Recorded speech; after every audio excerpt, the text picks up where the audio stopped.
ಕಂಪಿಸೋ ಅಮೃತ ಬಳ್ಳಿ ಇದೆ ನಿನ್ನ ಈ ಕಣ್ಣಲ್ಲಿ, ತಂಪಿಸೋ ಅಮೃತ ಶಿಲೆಗಳಿವೆ ನಿನ್ನ ಕಣ ಕಣದಲ್ಲಿ. ತಾಜ ಮಹಲ ಕರಗಿಸಿ ಎರಕ ಹೊಯ್ದ ರೂಪಸಿ ಹೊಗಳ ಮಾತುಗಳಲ್ಲವೇ ಅಲ್ಲ.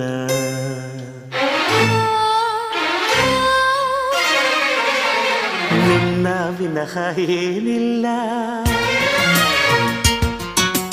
ಪುನಃ ಪುನಃ ಕೇಳಿದ